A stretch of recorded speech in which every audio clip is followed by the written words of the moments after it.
to a very new theory that I penned just yesterday. I've been thinking about why there's this problem with game and narrative. I mean, there's always a problem why does narrative belong to games? Why you feel sometimes that narrative is, like inserted into games when it shouldn't be there. So we've always have this problem running on, and we never come to a conclusion. I don't pretend to give a conclusion to it. I just pretend to give an introduction, a new way to looking at the problem. So just to help with my introduction, I've made all these games just as a writer. I started just as a game writer. Now I'm a bit of a game designer too, which is more or less connected because game narrative is part of game design. So I must be a part of the game design department, even though game designers do not want me in, because they feel that game mechanics are pure and game narrative is polluting everything. That's what really happens. So I've made all these games, and yesterday is the game that he was talking about. For all of them, I've had some local awards in Spain, and for 2 of them were nominated at the San Francisco IMGA Awards 2 years ago for excellency in storytelling, which is absolutely great. And I lost twice against The Walking Dead, which is really great because I am the guy who lost against The Walking Dead. So that makes me a really interesting guy. So I've been for 8 years working in this point-and-click adventure game company called Pendulum Studios, writing dialogues, designing the puzzles and the interface, creating the plot and the characters and the cinematics. I've also managed localization into 10 languages, more or less. I've been assistant director, producer, the PR, and the business development, which I wanted to kill myself afterwards, because I'm a game writer, and I can be a bit of a game designer too.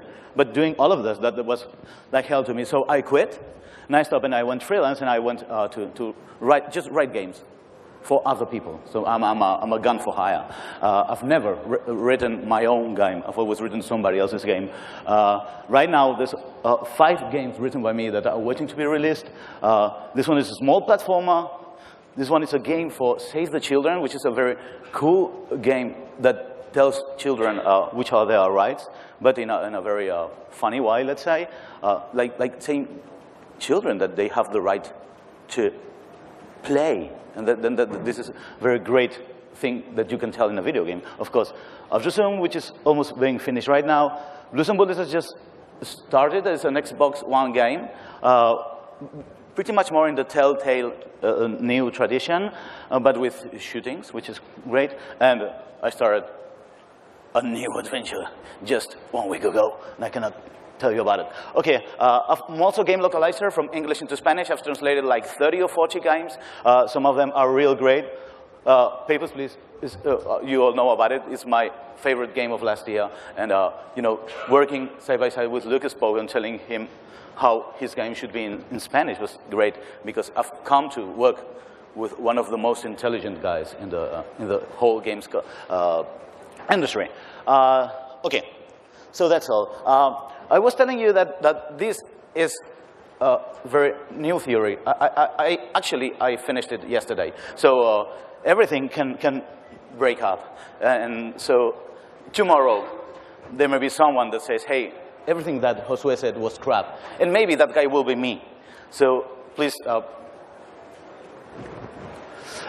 Okay, this is my whole point. Games have 2 types of narrative that can coexist and interact with one another. And that is all the problem with game narrative, and it is all its richness. And that this is what has not been understood during many years, I think. So, for example, I have this friend who's called Georg. He's from Germany, and he was with his friend Hans and his friend Tom in the woods, and they were being surrounded by zombies. And of course, they were not in what you would call the real world. They were in Days, the video game Days, where it's an MMO, where you kill zombies, and but it's really persistent. If your character dies at level 50, he dies forever. and you lose everything that you had with him.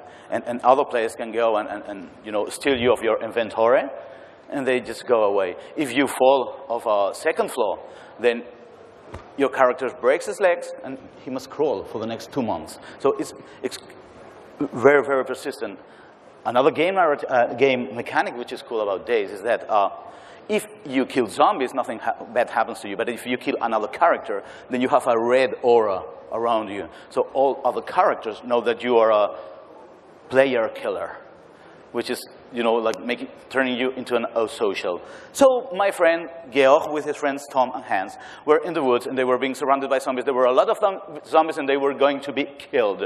So they were just firing, and then someone started to shoot a crossbow and started killing the zombies and saved them. And it was a girl player called Vera, and she saved them all. And then she said, okay, I've saved you all. I want to go to Mogilevka, which is a city in the Days universe, and I want to go there and kill my ex-partners who left me alone to die. So please come with me to Mogilevka, and then we will kill my old folks together. And they said, okay, let's do that. We won't help you kill them, because then we would have the red aura around us, and we don't want to be, you know, marginalized. But we will get you to Mogilevka, and then we will leave you alone to kill your ex-partners. Okay. When they came to Mogilevka, they were passing through a canyon, and at some point, there was one shoot, and Tom died. Another shoot, and Hans died. And another one, and Georg died. What had happened there is that Vera's ex-partners were speaking via Skype with Vera. And Vera had lured them into a trap to kill them after 1 week playing together, which is, you know, absolutely being an asshole, of course. And they felt like they were really stupid. They have been lured by this girl. So what this group of people was doing was luring, thanks to Vera, who was the girl who didn't have the aura. She never killed anyone. She just lured people. I think this is a great game story. I think it speaks about treason, about friendship, and about how how humans can be sons of a bitch. But who wrote that? Who is the author of this great game narrative? Of course, there's not a game writer. I mean, what would I do in that game? Everything has been done by Tom and Vera, by the interaction between them, and about their expectation of the game, and about how they managed to create a narrative within the game mechanics. You cannot, this plotted by Vera and company would have not been possible in any other MMO. You cannot do that in World of Warcraft. It makes no sense luring someone because there's no aura, so why? So there's no need of a previous screenplay. No game writer has written it before, because we just need the mechanics and the players to make the stories. So all of us have heard that games do not need a story to go on. And that is absolutely true. So why I'm here, why I've been able to earn my life as a game writer during 10 years.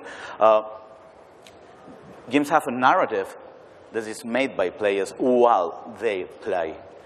And this is not something that you can do before. There is not something that I can plot in my house writing as a game writer. But at the same time, games can also have a predefined narrative. So we can have Vera's plot, and then we can have, for example, a previous cinematic telling us how Mogilevka had turned into a zombie. So they can coexist. We can have two kinds of narrative at the same time. That's what is really new about games. You don't have two kinds of narrative in cinema or in novels. You have just one that is told by the game writer and is interpreted